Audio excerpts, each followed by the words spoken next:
Ladies and gentlemen, what is good? It is Thursday night, and this is the Black Baseball Mixtape Live Special Edition. I like to call it now.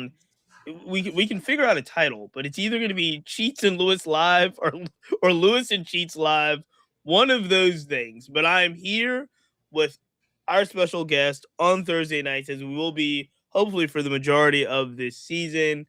The one and only Lewis Brinson is in the building. Now, before I go crazy, let me tell you, Lewis Brinson has a lot of titles. He's got a lot of nicknames. He's got a lot of titles. He does a lot of things. He's got a lot of jobs. But his latest job could be the most exciting because a big congratulations is in order. Lewis Brinson is now a proud papa. Clap it up. Lewis Brinson the fourth is here. Yes. Lou, how are you feeling, my man? Welcome to the mixtape as always. Thank you, Cheats, man. Great to be back on Thursdays. Baseball's back. So excited to watch, ball every day, but tired. I'm tired, Cheats. I can't lie to you, brother. You are. It is going to get easier, but you will still. It will, as a father of an 11-year-old.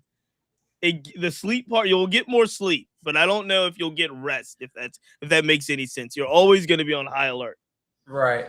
Just in case. Like even now, like last night was our best night of sleep, and I was still like any little sound, I was looking over at the bassinet. Yeah, doesn't change. It's a blessing. I thank my wife. I thank God, just for she's healthy, he's healthy. Everything was smooth during the pregnancy. And he's changed every day. I'm grateful. I'm grateful. It's tough though. The first, everybody tells me the first, 6 weeks, but it's worth it, man. Like I said, it's changing every day. He's starting to smile a little bit. He opens his eyes more. So it's tough, but it's amazing. Well, I love it. I love it for you. I already know that you are going to be a very active father. You're going to be one of those fathers that are coaching every team. Trust me, I know because I live it. We're coaching every team. We're out there playing catch. We're out there playing home run derby. There's nothing like it on a nice day to take your little man out there to the ballpark and have a lot of fun. So I'm excited for you and what you and your family, what happens in the future. I'm excited. This is the Black Baseball Mixtape. Before we get too far, we got to thank our partners as always. Shout out to the Players Alliance, Minority Prospects, Number Game Scorebooks. We are in it, man. We are in the start of the season. It doesn't feel to me. I'm going to ask you, Lou. It doesn't feel to me like the first week of the season. I mean, the way that the games are being played, the excitement that's being kind of portrayed, a lot of stadiums with a lot of like people in them just really, really going hard. It feels like we're mid-season form. For real, it really does. It really does. That's crazy. I don't know if it's because the excitement of last year's World Series rolling into the WBC, but I will say the first thing that stood out to me in this first week is all of these teams feel like they hit the ground running. Yeah. Mm-hmm. It feels like everybody's like, "Oh, the Mets are struggling." The Mets are 3-3. Right. Like everybody's like, "Oh my God, what's going on with the Mets?" Oh my God, it's like they're 3-3, bro. Like they're at 500. They're all right. Like, but I feel you on the it being. I think for us, I think the WBC has something to do with it. Sure. And I think for us, we pay attention to baseball so much. So like, as soon as spring training hit, like February 1st, they start talking about spring training. And like there's guys at camps, they got ballpark cam, and you watch MLB Network like I do. Like I've been watching baseball since, beginning of February. Yep. So I feel you on the fact that it feels like it's mid-season. Like it's already been 2 months of baseball, really. You know what I'm saying? Just it didn't count. And then World Baseball Classic, it felt like, oh man, this is high pressure games. Yep. There's high pressure moments right off the bat in March, and then now you have opening day the week after. It's like, oh well, my heart's already pumping, so here we go. So I feel you. And it also, one of the things that stood out to me, and it happened just yesterday, just last night, in Miami, right? Sandy Alcantara, he throws a complete game. So it felt like he threw a complete game on 93 pitches, but it also feels to me like, Yamamoto's already taken the ball twice. So he pitched on Mhm. opening day. Scooble's already taken the ball twice. So it Yeah. kind of felt like where in the past you're like, okay, I'm gonna use, March, April, maybe even most of April to work my way back into the season. It Mhm. just feels like these guys are like they're not working their way back into the season.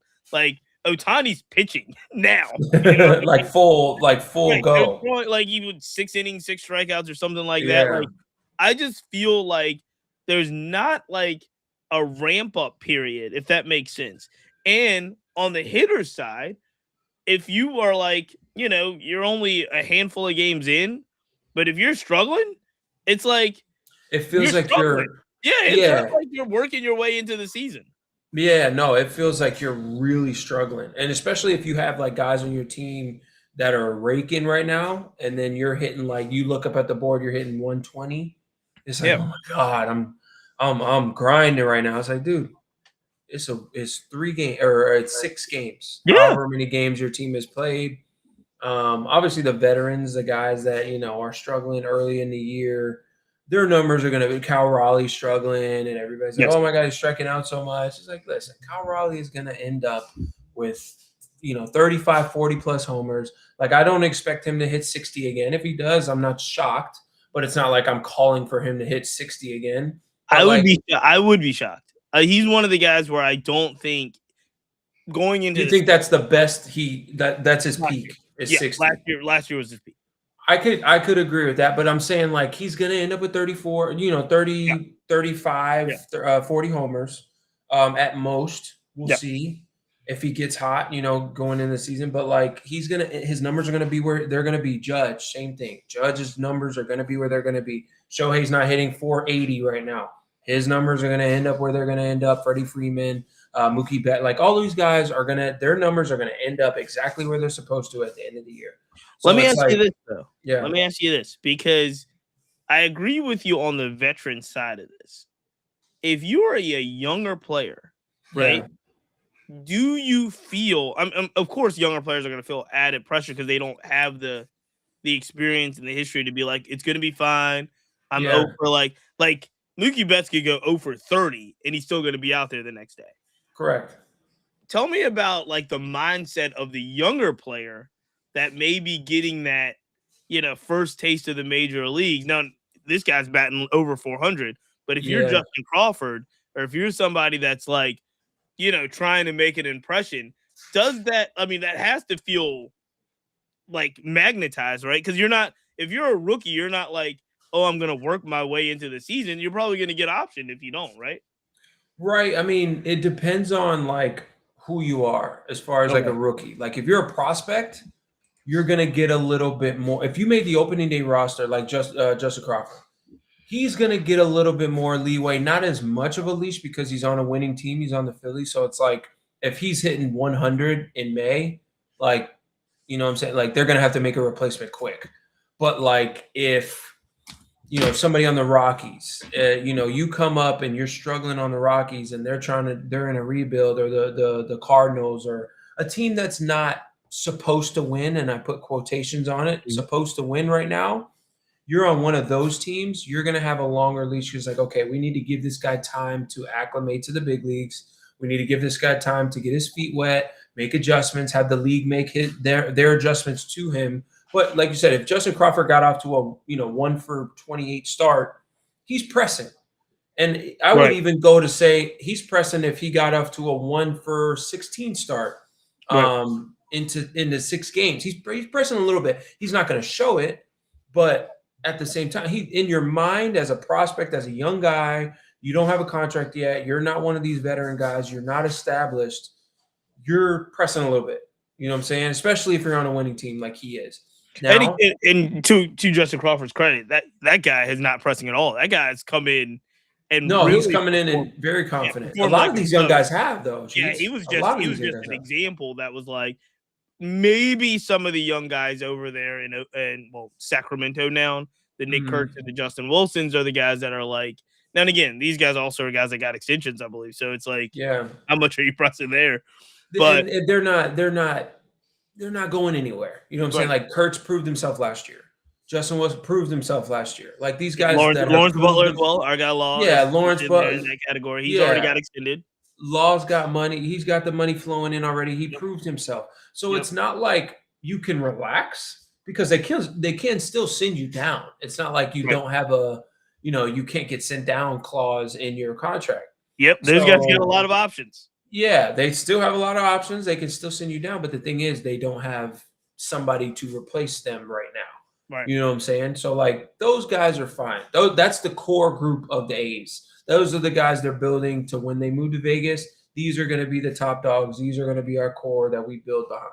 So in that case, it's a little bit different. But if you're on one of these veteran teams, you're on one of these good teams, established teams, and you're a young guy and you're struggling, yes, you are pressing. A little bit. Let me ask you this before we go into our full opening season recap, because you brought it up, and I do find it interesting. The veteran guys, like we said, as we start even in a season that doesn't feel like there was any ramp up, the veterans have a lot more leeway. The young stars that are already extended and paid probably also feel like they're going to be there. They have some leeway as well. We talked about that. The young guys that aren't extended, that may just be on those rookie contracts, they're going to feel pressure to perform right away. Let me ask the flip side of that, because there is another side of this coin where they're like veteran-ish players that if everything had gone right, they would have broke camp with the big league club. And for whatever reason, they're not. They're in, AAA now playing. If you feel like you're a major league player, but you don't break camp with the big league club, you're in AAA. I got a couple names here that stood out to me. My question to you, Lou, is do these people feel more pressure, less pressure, or is it like a case by case? First one that I'm going to think of is Dylan Cruz over with the Nationals. Dylan Cruz had 2 seasons of playing kind of like, breaking in late his rookie year. Then last year he was kind of the opening day starter, I think, in right field. Yeah, he was. And now he's in Rochester. Yeah. Christian Campbell for the Red Sox, opening day second baseman, starter last year, gets extended after 8 games, finished the seasons in affiliate ball, and now in affiliate ball again. Got like Justin Henry Malloy. He's kind of teetering on that Tigers roster. He gets traded to the Rays, probably thinking, okay, I got a fresh start, might break camp up top. He's in AAA as well. My question is, like, these guys who know that they're probably going to be the first or second call if something comes up, like, do they feel like I can play freer now, possibly mentally, or is it just individually like I should be up there? Like, you know what I mean? Like, how does that work on the other side? I mean, so I went through it, honestly. I know that's what I was like. You're the perfect person to ask this. Yeah, I went through it with the Astros. I had a good camp. I didn't have a tremendous hit 450 with 5-6 homers. But I had a good camp. I did what I needed to do. I proved what I needed to prove in camp and got sent down. I kind of knew it was coming. There was a little bit of slimmer hope for me that maybe I might make the big league team. But at the end of the day, when they told me I was going to Sugarland, I was like, all right, cool. I know what I need to do. So I don't think there was pressure to go down there and immediately perform. Now you can't, like, you're also like, you're a veteran guy down there in AAA. If they need somebody quick, if you're not on the 40 man, they need somebody quick.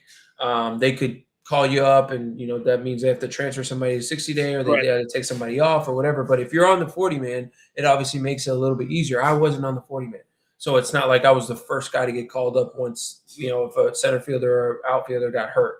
They told me that's a good distinction, though, because people may not fully understand that there's the 26-man active roster, there's the 40-man roster, which allows you to move to the major leagues or the minor leagues a lot easier if you have the options, right? Yeah. If you are not on the 40-man, you have to be named to the 40-man. Somebody has to be booted off the 40-man to make room for you, right? And then you're able to go up and down. We just recently saw this.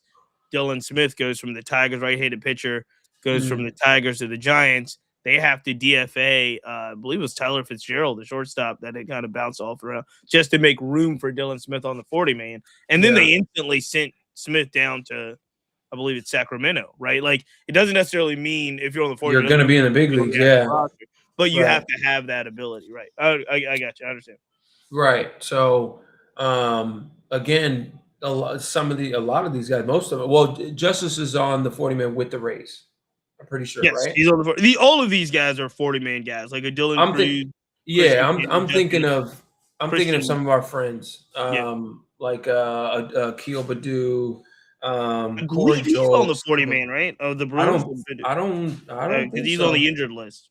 Yeah. I don't think he's on the 40-man though. But anyway, so going down to AAA, you're not on the 40. I did not feel pressure. I was like, man, I'm gonna come down here. I'm going to do my job. I'm gonna have fun. I'm gonna go to the ballpark. I'm gonna do my job. I'm gonna play ball, and then I'm gonna go home and enjoy Houston. I'm gonna enjoy my wife being there. I'm gonna, try to mentor some of these young guys because I had a lot of young guys that it was their first year in AAA. So I was like, listen, man, like I was like the older guy, I had some big league time, like teaching these guys, how to be, a upper level to big league ball player and not press so much. A lot of them were pressing so much. So like when you talk about Dylan Cruz is still, I don't know if he still has I don't think he still has his prospect status, but he's still a younger dude. You know what I'm saying? He's has some years, but he's still a younger guy, doesn't have a lot of years in the big leagues. For him, it could be like it could be a knock in his head. It's more of like, so Christian Campbell, he's a young guy, just got paid. There's a little bit of like, man, I'm still getting paid, but there's also like, I also want to be in the big leagues. You know what I'm saying? Right. Like there's that competitive nature, that competitor in you is like, man, they gave me all this money. They believe in me. Obviously, they believe in me with the contract that they gave me, but now I'm in AAA. Can I? The doubts start to creep in, and can I really play in the big at the big league level? I kind of lost it when I got up there. Every time I get up there, I lose feel in the infield. I lose my athleticism. I lose my feel in the box. Those thoughts start to creep in, no matter how much money you got. And like I said, Christian Campbell got, he's got money. It's guaranteed. Yep. It's guaranteed. So he's got that money coming in. But at the same time, mentally, the Red Sox either saw something mentally with him that he wasn't able to flip the switch or make the adjustment. Him, Dylan Cruz, like these guys that got sent down. It's like, we gave you that money, Christian Campbell's case, we gave you that money, but there's something that in your game that we're not quite seeing you make the adjustment yet. Mm-hmm. So we need to send you down, take the pressure off you, because playing in a big market like Boston, man, you got to perform. We're going to playoffs. This playoffs are bust for them. So we can't have you come up and just be learning on the fly. We need you to come up and produce. So like those guys, like Dylan Cruz, I kind of, with the Nationals, it's like the Nationals aren't supposed to win this year. They're doing all right. They're holding their own so far. Yeah, they're overperforming right now. Right. They're not supposed to win. So it's like, okay, let me get him up there. If this guy is a guy for the future, if this guy's a James Wood, if this guy's a CJ Abrams that we're building around, let's let him go up here and take his licks. But in my instance, and what I've seen is like, and what I've been told by front office execs, it's like we don't send guys down if we see that they're battling. If they're not mentally weathering, you know what I'm saying? If they're not mentally weathering, if they're not coming in discouraged, if they're still putting in their work, still grinding, still trying to get better, and their attitude and their spirit is still up, we're going to keep behind them because we know that they're fighting through it. But if we see that they're discouraged, if they see that you're the head spinning, the wheels are spinning up there, you're trying different batting stances, you're getting kind of the yips when it comes to fielding, you're not as athletic as you once were because there's something off mentally, then that's when they're like, all right, you know what? I think we need to send this guy down. I think we need to give this guy a break from the big league lights, send him down to AAA, let him get his feet wet again, let us get his feet under him again, and like kind of take that pressure off. That's what I've seen with those type of dudes, the Christian Campbells, the Dylan Cruzes, them getting sent down. It's like, okay, we got to take the pressure off this guy. And I mean, teams matter. I'm with you because I do think teams matter. Like, and it is important to know Dylan Cruz is 24, Christian Campbell's 23. Young guy. Jason Dominguez is another guy where it's like you just don't have enough slots, right? They got to trade him. They got to get rid of him. He But needs to change the scenery. Jason Dominguez is 23. He's in AAA. Christian Moore Yeah. was up opening day roster last year. He's 23, right? Yeah. So it was like we're looking at the now. Justin Henry Malloy and Akil Badu, both 26 and 27. They're a little bit older, probably in a little bit different space. I would probably say that 24-year-old Dylan Cruz is kind of the cutoff. So it's like Cruz, Campbell, Moore, Dominguez. Those are guys that have big league time that you would think like, you know, is it in their head? And I go back to a guy like Jordan Walker. Jordan Walker looks really impressive early this season. He looks great. But this whole thing took some time, right? It took some ups and downs, whether you blame St. Louis or you don't, you know what I mean? But it took some time to get there.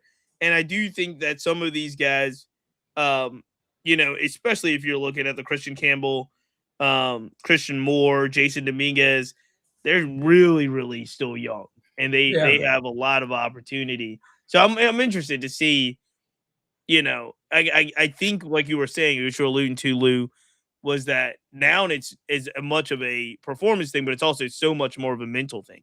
How much do you use the opportunities where you can maybe not have so many bright lights on you, right? To start to excel, start to force this organization's hands to pull you up. One guy that did that already, super young, but clearly the Pirates felt like they couldn't sit on Connor Griffin any longer. He's up now. He's going to start tomorrow. That was so in Pittsburgh. That was so like just we got to wait till we make our home opener, right, and sell tickets, and then we'll announce the extension like 3 days later. That extension was done in spring. That extension was done in spring training. This is all theater, is what you're saying. This is all theater. Yes. The Pirates are trying to sell tickets. Come on. It's a genius move. Lord knows they need it.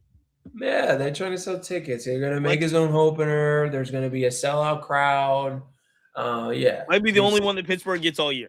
But like, we know what's going on. Like, there's no way 6 games or 5 games, however many games he played in AAA. He was like, you know what? He's ready. He's ready. Bring him up. So let's go through what the first week of action in a way that we can kind of round robin this. Let me ask you, there's all this stuff that's happening on the field. I definitely want to ask you about some of these teams, what we're seeing early on, some of the things that's impressive. The biggest story in baseball that's happening, especially off the field, is ABS. You've now got a good look at ABS for a week. Your thoughts on ABS? I like it, man. We need to get calls right. There's too much money on the line. There's too many things on the line for these calls not to be made right. You know what I'm saying? So I love that the catchers are obviously, as a player, and if you know the game, definitely catchers should have top priority of making judgment calls as far as like tapping the helmet and getting the umpires to, or getting the challenge calls, batters too, pitchers way too emotional. I really don't think pitchers should be able to challenge balls and strikes. But I like it. There's another strategy to the game. You only get 2, and then you get to extra innings. You get a extra one if you don't have one. If you don't have any left from regular play, you get to extra innings. You get another one. But it's strategizing, it's strategic. You're not just anybody. It should be anybody can't just tap their helmet just because you want this or you want this ball called or you want your numbers. Like, this has to be a team effort. Going to different players around the league, Judge, Shohei, Freddie Freeman, Juan Soto, Francisco Lindor, like veteran guys that know the strike zone, Jose Ramirez, like these guys that know the strike zone. You guys make the judgment call, but let's make it in a good spot. Let's not make it first at bat of the game. Guy bangs you on a bad call, tap my helmet. Like, come on, guys. Like, you might get it wrong, you might get it right, and I trust you. But like, let's play as a team. It adds, kind of the excitement for fans. You know what I'm saying? Sure. Anticipating that call or seeing on the screen, and engages fans a little bit more. So like I said, man, I love it. I love the strategic aspect that it adds. I love the excitement that the fans get from it. And you're getting calls right. You're getting calls right at the end of the day. I love it. I felt all along like it was gonna feel like a tennis challenge, like when you watch tennis and they challenge the line. It is. It is in a sense. I didn't know it was gonna be this entertaining. Yeah. Like, it is a very entertaining thing, the way that they do ABS, the way that the challenge, it doesn't take that long. Yeah. I think it's extremely entertaining. And I knew, like, intuitively, like, everybody hates umpires. Like, you kinda, as a fan, you're, like, intuitively like, "I don't like this umpire." I had no idea that the fans were gonna take so much glee, and whenever, doesn't matter if it could be your home stadium with, like, 2 outs on the line. They want the umpire to be wrong. Yeah. 100%. 100%. Now another aspect is umpires have to put their pride in their pockets. They have, and it's tough. Good point. It's tough. Umpires have to, like CB Buckner, like I didn't want to bring CB up, but I know, like, CB's had a rough go at it right now. He has had a rough go at it, but these guys have had a couple years of like, this is coming, ABS is coming, get ready, and then now it's like, hey, we're implementing it in the All-Star game. Hey, next spring training, we're implementing it. All right, it's here. Next season, it's here all year. So it's like you had time to adjust to it. You had time to learn about it. Right. You had time to learn about it. You knew it was coming. Put your pride in your pocket. Batter's challenging the call. It's a ball. Man, I got it wrong. Cool. But it's like, if guys challenge it over and over again, it is what it is, bro. Be better. You know what I'm saying? Or try to get better. Yeah, it's an accountability thing for me. For, like, we've been asking as players for years, like, umpires need to be held accountable. If they can't get sent down, this is the next best thing.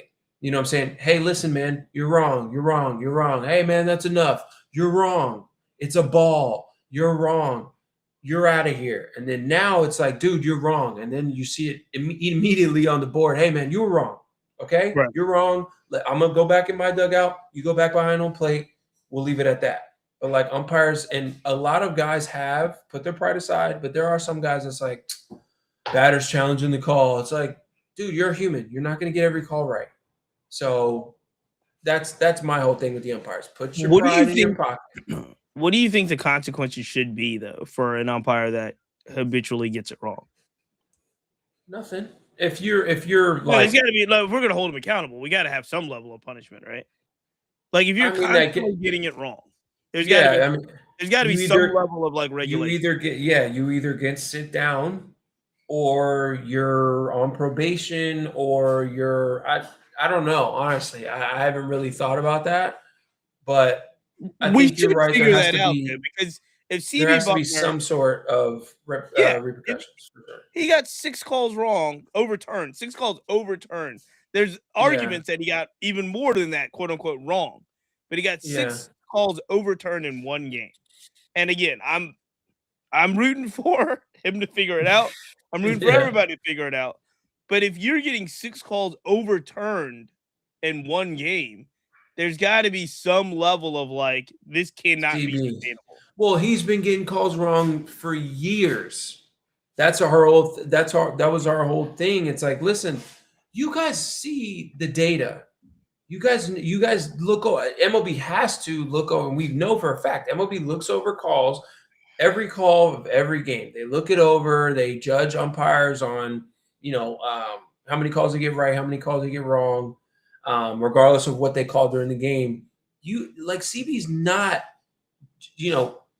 generally good at balls and strikes. Like, everybody's like, oh, we got CB today behind the plate. Everybody's like, oh my God. No, we have no clue what's gonna happen. Yeah. That is the general, literal attitude of everybody in the clubhouse. Like, yo, just heads up, CB's behind the plate. Oh my God, here we go.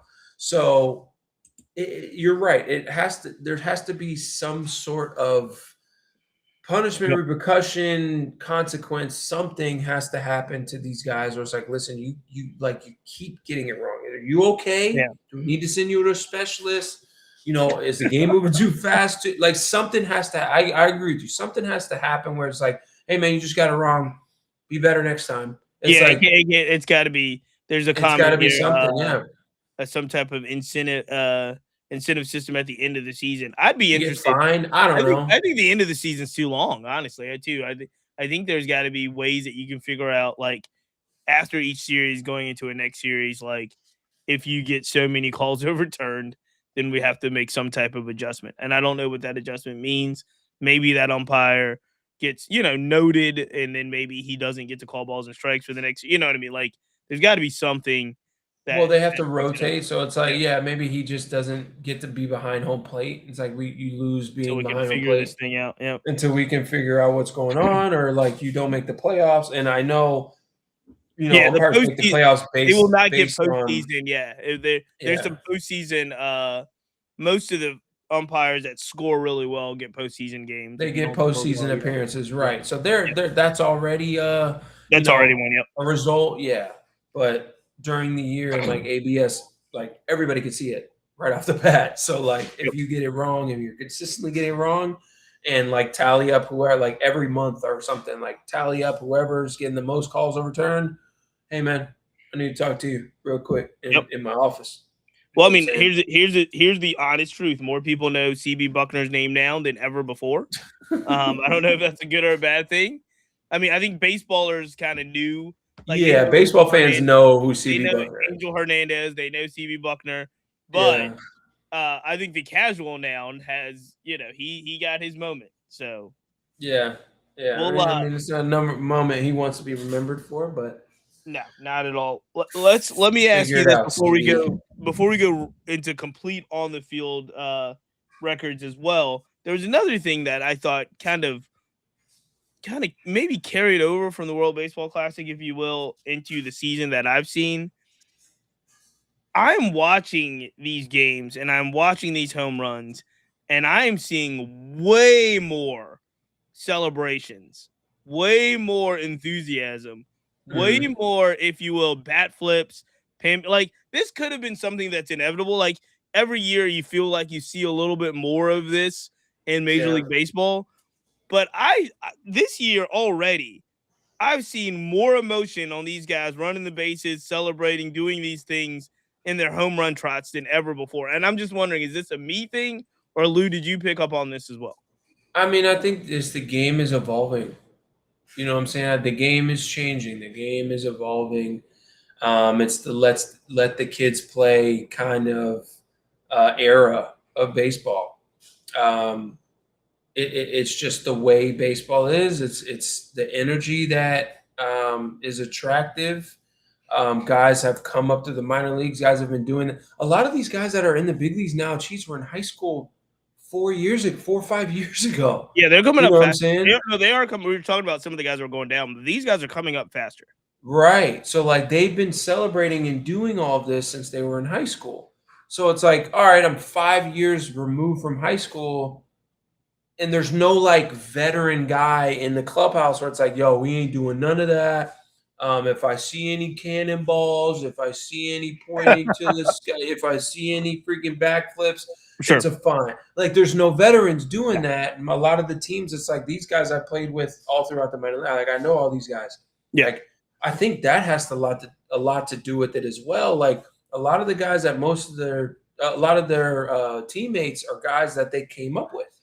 You know what I'm saying? They're used to these guys. They've been friends with these guys. They've lived with these guys for years. So it's like, all right, now we're all up in the big leagues. Let's just do what we were doing in the minor leagues.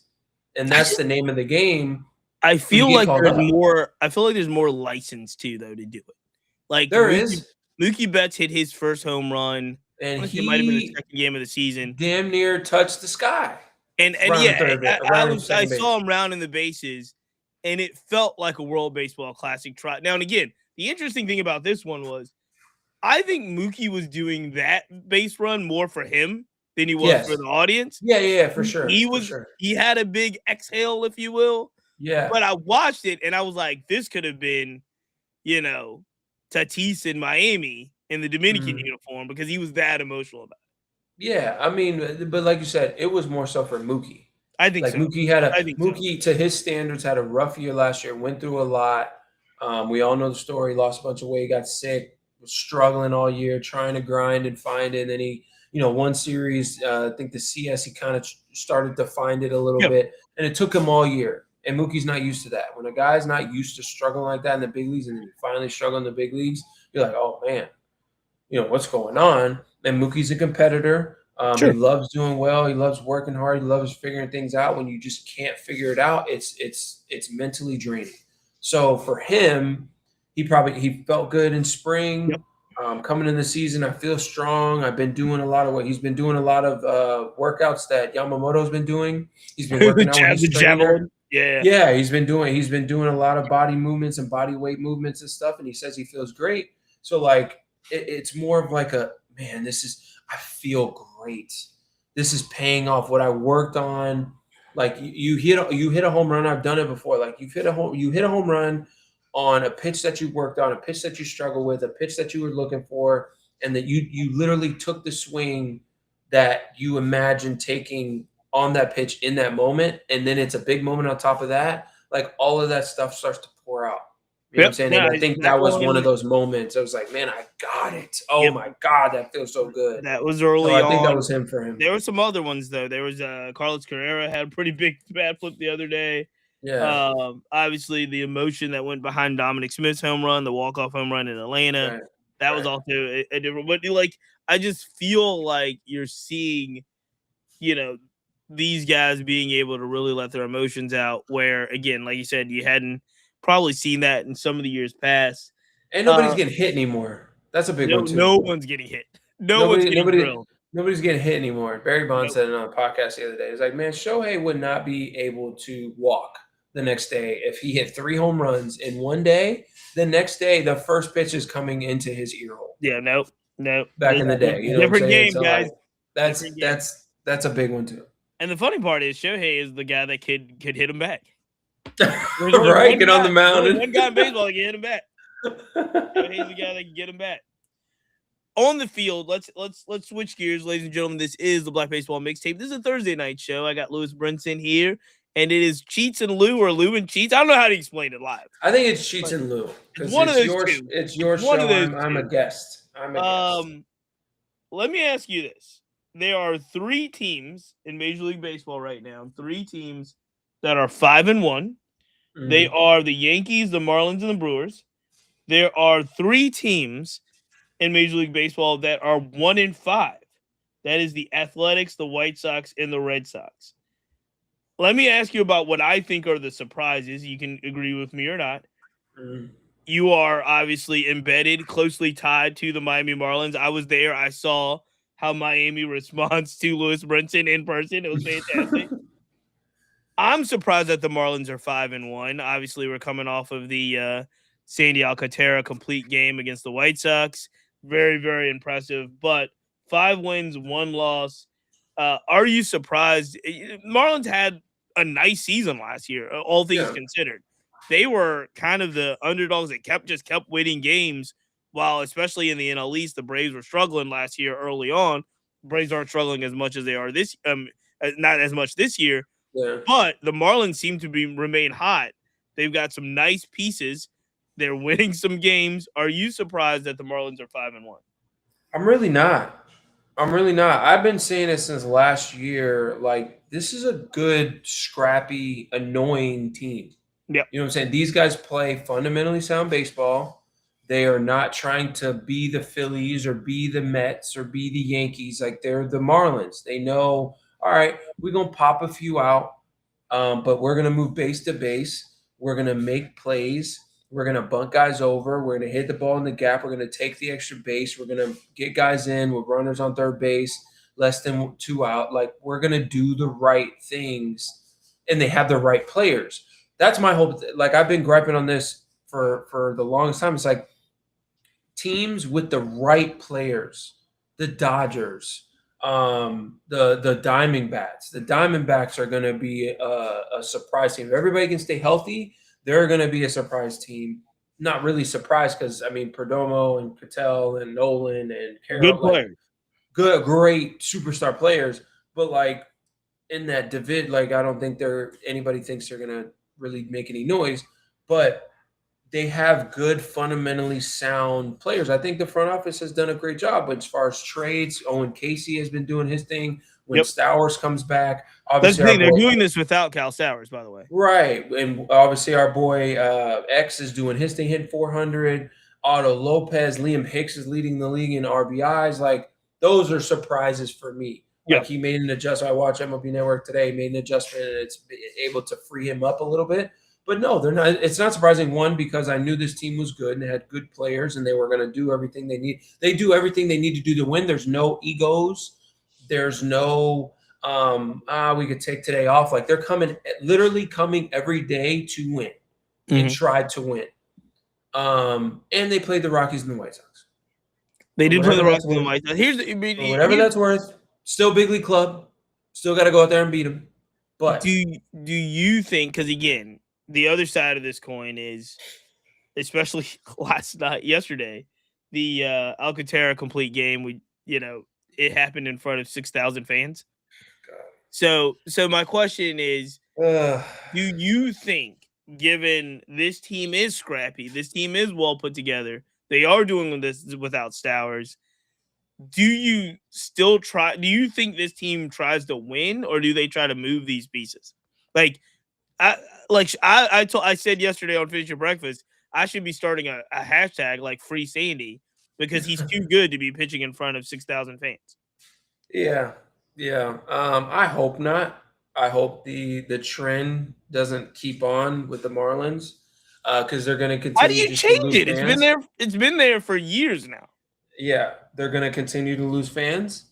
If they do end up trading if they trade Sandy Cheats, they will strike. They will literally boycott Marlins games. No one is there now. Nobody is there now, but imagine nobody being there. Imagine nobody. I cannot tell you how dismal 6,500 is. I can. I've played in front of it, Cheats. 6,500 is. I have run out on the field, and Cheats. I have run out on a big league field in Lone Depot, playing I remember like it was yesterday. We were playing the Reds, a Monday, Tuesday, Wednesday series, and on Monday night, 7:10 game, 7:05 game, whatever it was, there couldn't have been more than 200 people there. Couldn't have been. And they said paid attendance is 5,000. Yeah, like, what do you do? I could hear my mom breathing up there. That's insane. That's insane. But the Marlins, again, they're 5-1. They're putting, like you said, they've got a good roster. I'm not shocked though. I'm a little surprised, but again, you did mention the Rockies and the White Sox are teams they played. I'll tell you again against the Yankees. Yankees home opener, first series on the road. It's going to be a hostile environment. We'll see what they're talking about this weekend. Can I tell you what surprises me more than the 5-1 Marlins start? It is the 1-5 Red Sox start. Me too. I had the Red Sox pegged as a team. Now, I will say this. I talked to one of my good buddies who is a diehard, when I say diehard Red Sox fan, he's a diehard Red Sox fan. Mm-hmm. And he was saying, like, he understands why pundits were saying, oh, because they got a pitching rotation that's pretty good, and obviously the back end of the bullpen is really good. But he's like, a lot of these pieces don't fit. He was like, Cheats, if you look at this lineup, they're going to struggle some. And struggling they have. They're, again, 1-5. What's going on in Boston? What's happening there? They're not producing enough runs. Right. I just think because this was a team I was excited about. There was a team that I thought with Roman Anthony being in this team in this lineup. Yes, I think losing Bregman hurt for sure. People don't understand the glue that Alex Bregman is. Like, I've been harping on this ever since I, went to go hit with him and actually spent an off season with him. Spent some time in the off season with him. I didn't know that. Did I know that? You spent an all season on Bregman?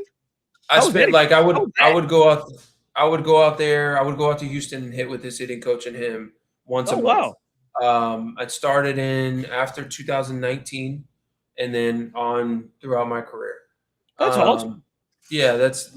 I mean, stuff that I don't tell everybody, but yeah, Nah, we get it I would here exclusively exclusively on the on Black on Baseball Lewis and Mixtape. Cheats. So I would go out there and spend time with them. I would work out. I would hit with them. I would like study what Bregman does, and he is literally a scientist when it comes to hitting. When it comes to working out, like he don't just show up and go through the motions. Like it's everything is for a purpose. I'm working out. I'm pushing this sled. I'm catching these ground balls. I'm throwing. I'm sprinting. I'm hitting. Everything is literally for a purpose. It's not just all right. Let me get this workout in and go home. It's like, nah, I'm here to literally get something done today. If I'm going to stay until I get it done. And when I get it done, I'm going to do it 5 more times and then I'm going to go home. So, like, and just like the glue and like the aura that comes with Alex Bregman, that hurt the Red Sox, in my opinion. Him leaving, that helped Roman Anthony. He helped Roman Anthony. He definitely helped Story, even though Story's another veteran. Vet. Aaron Duran, his attitude, his mental capacity. Obviously, he's been open about his mental health struggles and what he's been through playing this game. Is a tough mentally grinding and grueling game. I'm sure he's helped with that. I'm sure he helped Alex Cora kind of manage all these young guys and talk to these young guys. So them losing, the Cubs are going to have a great year because they have a good roster. But now you add the glue piece of Alex Bregman. I think the Cubs are going to have a great year this year, and they already have. They're having a good year so far. But with the Red Sox, yeah, I think everybody's just gotten off to a slow start. Honestly, as far as like the pieces, I think the pieces fit right. Wilson Contreras fits. I think Wilson Contreras adds a grit and an attitude to this line. Like, ain't nobody messing with my team. As far as like if somebody throws at him, if somebody, there's something goes on in that other dugout, they start chirping, like Wilson Contreras is going to go in that other dugout and straighten somebody out. So like I think that was something that they were missing. You think they got some toughness? They got some toughness. Roman Anthony is going to be a catalyst for the lineup. We'll see if Rafael can do his thing. Rafaela can do his thing. Willie Abreu, I love. He's actually he's probably playing the best of all the Red Sox. Yeah, he's got 3 homers already. Like, this is a good team. I think it just hasn't worked out so far. But it is surprising that they are 1-5. The Reds are not a slouch of a team, and obviously the Astros are a great team. So, and they got to crochet. Whenever a team gets to crochet, was that the first game of that series that they got to crochet? I mean, or was that the second? Won the crochet pitched the opener. They won that game against the Reds, and then I think the Astros, no. I'm saying against the Astros. Yeah, I think the Astros got to crochet. Yeah, they did bad, like big time. So like whenever you get to your ace like that, and especially if it's crochet like that like kind of takes the wind out of your sails. But I think the Red Sox are going to be good. I think they'll be fine. It just they look weird right now, though. I will agree with that Red Sox fan. They do look a little like. I think it was just like their lineup, the 4th best lineup in their own division. That's what the comment was. They got the 4th best lineup in their own division, and we're expecting them to be like. Yeah. There's a scenario in a world where the Yankees, Blue Jays, Orioles, and Red Sox all make the playoffs. Seriously, there is a world that happens. It's gonna be a dogfight.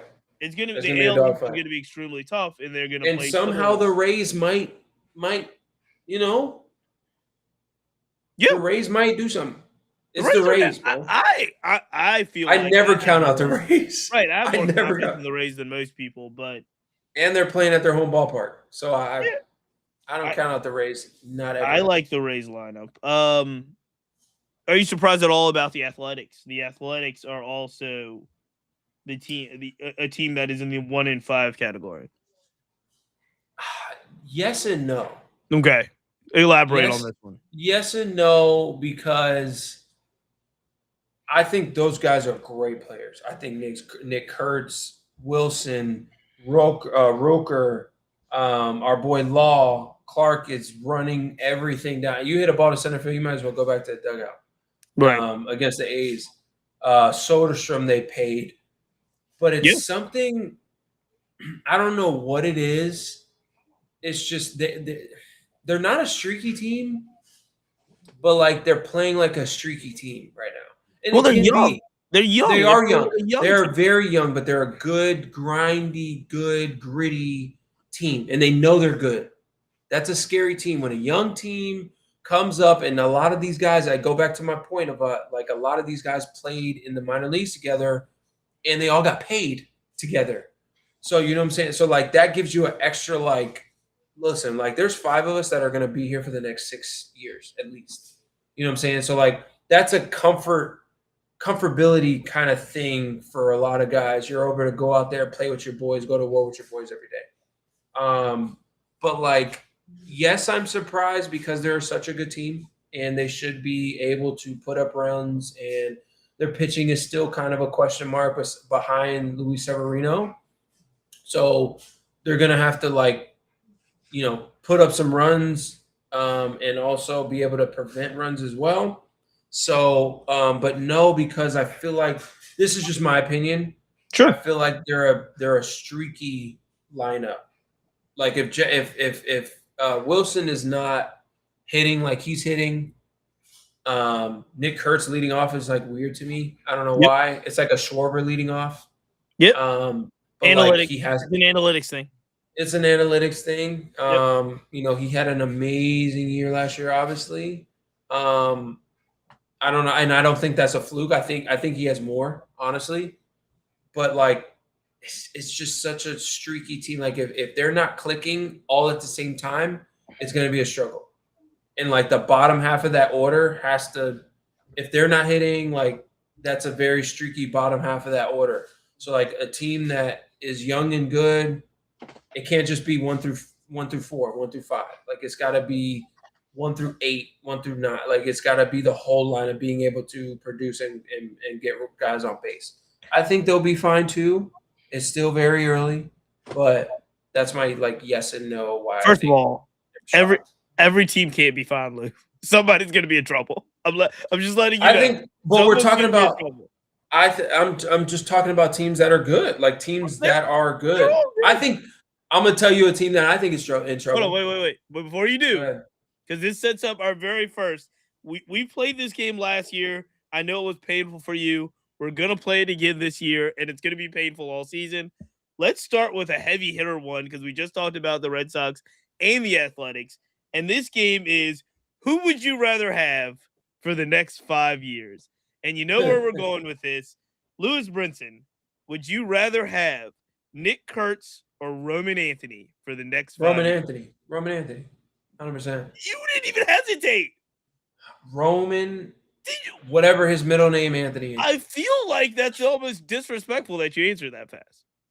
I love Nick Kurtz. I think he's a great player. I think he has great power. I think he's a good hitter. But Roman Anthony. All right. Check one off. Roman Anthony for the next 5 years. It's very, very quick. Roman Anthony, to have a 392 on base percentage as a rookie in the big leagues in that division is impressive. I'm sorry. To know the strike zone the way that he does and to be able to use the whole field the way that he does, like he's not hitting 330 or 400 right now. Roman Anthony. I feel like with that level of confidence, Roman Anthony might win a lot of these games as we move forward. Because I feel like Lewis Brinson, you are a believer here. You were going to tell us one of the teams that you're not impressed with early on. Have at it, sir. I think the Mets are in trouble. The Mets, let's just say, the Mets. I know it's early. It's early, and as it stands now, the Mets are 3-3, so they're 500. But you don't like the cut of the jib in Queens. Why is that? I just don't. I don't think they're in it. I don't think they believe in themselves. I just like watching them play. Watching them play, like Soto's going to be Soto, right? Soto is going to be Juan Soto. Amazing. He's absolutely an amazing player. And they could completely. I could completely be wrong about them. They can go on and win 100, 3-4 games, make the playoffs, make a deep run.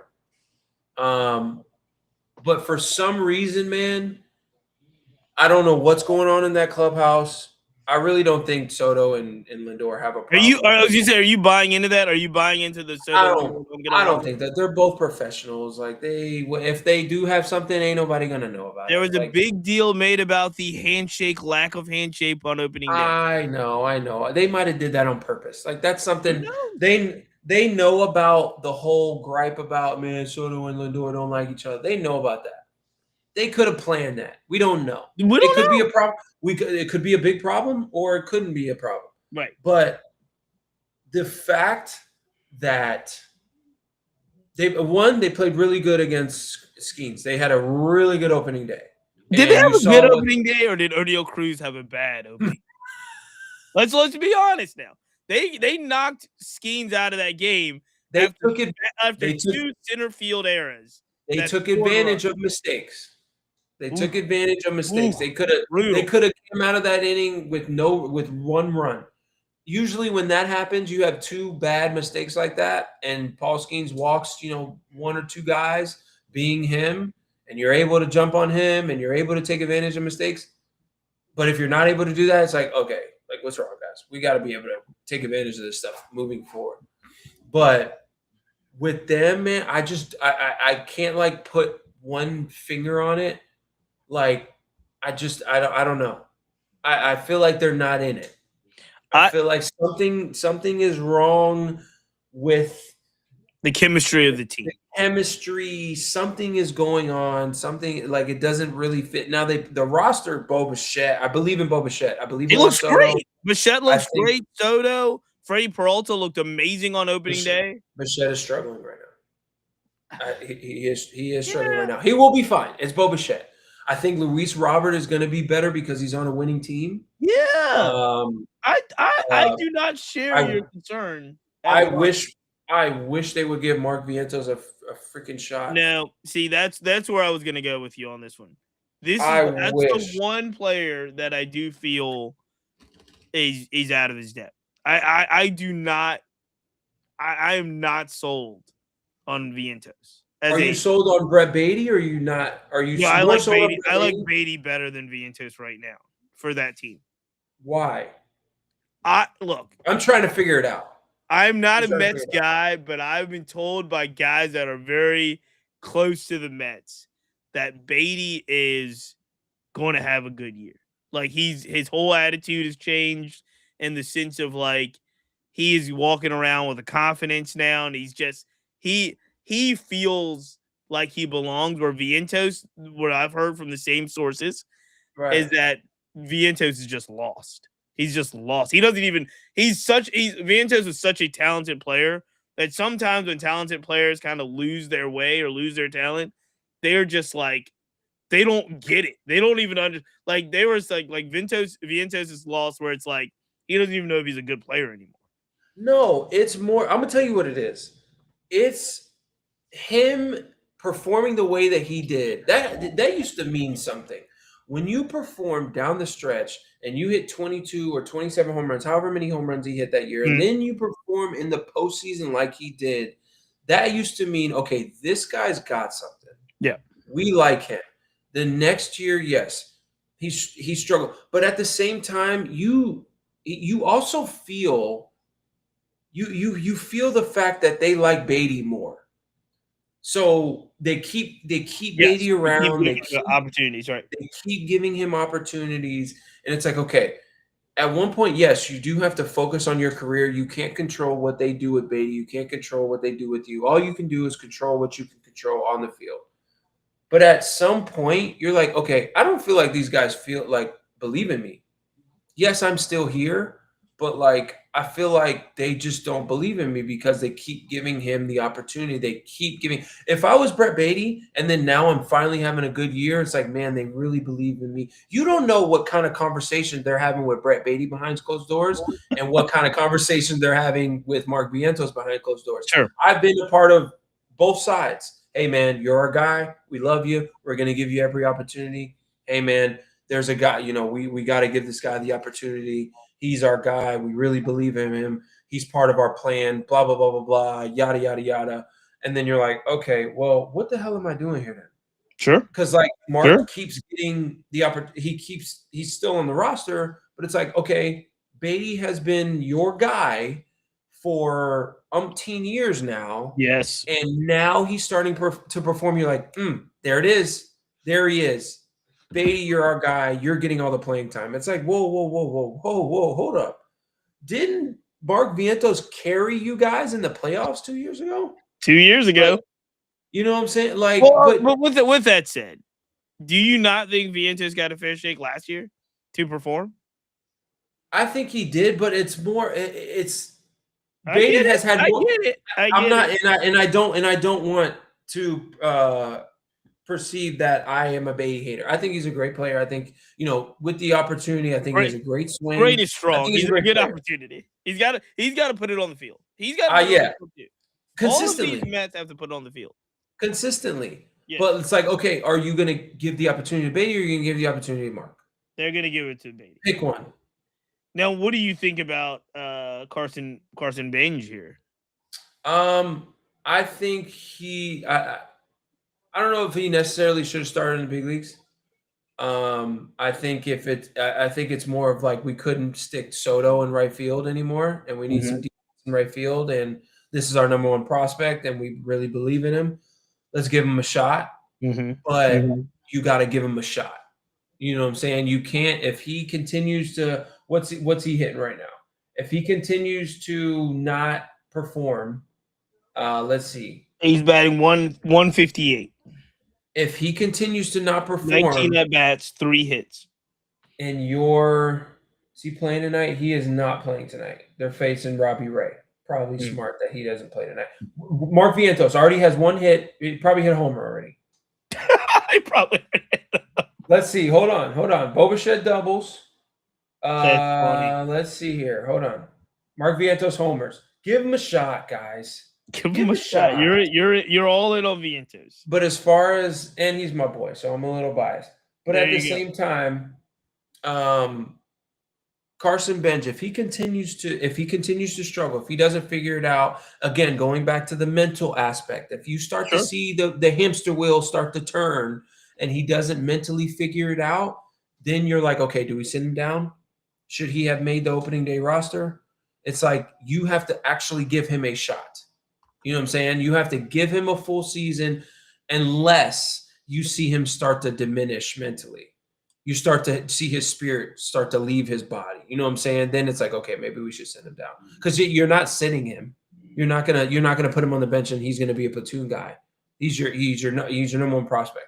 He's got to play every day. So it's either he plays every day or you're gonna send him down.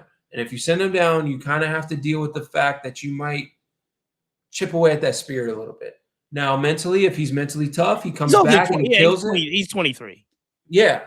But he's not I said, like 26. But 27 is different. But like I said, if you're gonna give him a shot, give him a shot. Okay.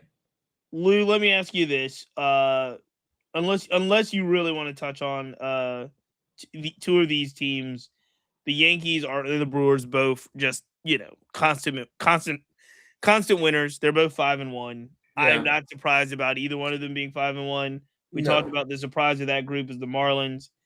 We talked about the surprise of the Red Sox and even the Athletics. I'm not surprised that the White Sox are 1-5, as much as Murakami has proven to be a monster, like a monster. Yeah. Most of the teams in Major League Baseball, believe it or not, are 500. They're 3-3 right now. Some of those 500 teams include the Nationals, the Orioles. You mentioned the Diamondbacks, the Phillies, the Mets, the Reds, the Cubs. They're all 3-3. Of the teams in the middle of the pack, and again, you can bounce into the 4-2 or the 3-4 teams. Is there a team that has stood out to you as like a team that you want to watch? Like, not even want to watch as like, oh, I'm going to keep my eye on them because I think they're going to make the playoffs. If I call them the Black Baseball Mixtape, like extra inning teams, the teams that you would watch if they're playing baseball just because they're entertaining, or there's something you want to see. Of the teams in Major League Baseball, who do you enjoy watching? Like, who are like your top 2 teams you enjoy watching the most? There's a couple. The Cubs for me and the Diamondbacks. those are two teams that I would never put on my list. And the funny part is people give me a hard time because I never watched the Cubs. I was forced to watch the Cubs early this year in Wrigley because the Nationals are one of my extra inning teams. I always want to watch the Nationals. And they were playing the Cubs opening weekend in Chicago. They took 2 out of 3 out of that series. But you tell me, what is it about the Cubs and the Diamondbacks that you like? I love PCA. I love watching him play baseball. I think the Cubs lineup is a very complete lineup. I love any team that Alex Bregman is on. Just I like to see the nucleus of that team kind of be molded around what he represents, and he just uplifts any roster. Like that's why I feel like that's why I liked watching the Red Sox so much last year, because you could tell that he was like injecting life into that team and in that organization. And he's doing the same thing he's going to do the same thing with the Cubs. And I love watching Cubs games. But I genuinely think Michael Busch, Dansby Swanson, playing against him, like he's a smooth operator at shortstop. Pete Crow. I think Shaw's going to have a better year when Suzuki comes back. I think he's going to be. I think obviously he's going to be a force. Ian Happ, Nico Horner, like these are grinder players that just get the job done. I like watching them. Also with the Diamondbacks, I'll go to the Diamondbacks. Sure. Corbin Carroll, one of the best in the game. Absolutely. Like a dude. Yes, like absolutely. a dude. Absolutely. I love watching him play. Plays with his hair on fire, but at the same time controlled. Ketel Marte, like we have to. He's one of the most underrated players in the league. Like we have to give him his flowers. And Perdomo, like I love watching Perdomo as well. Like he just gets the job done. You look up at the end of the year and he's hitting 300 he had 100 RBIs last year. Yep. Like he got paid. They have some young guys that I like. I love watching any team. Honestly, any team that Nolan Arenado's on, I always loved and was fascinated by Nolan Arenado and what he was able to do at third base. His swing, his fidgetiness, like he just fidgets all the time. But like he's just a good baseball player. I enjoyed watching him play. But like those three guys from the Diamondbacks, I love watching Alec Thomas play center field. Interesting. I just like those teams. Like I like watching those guys play. Is there a team that has fallen off your must-watch list in the last couple of years? Is there a team where you were like, I used to like watching these guys? Either the rosters turned over, the teams turned over. They have fallen off my must-watch list.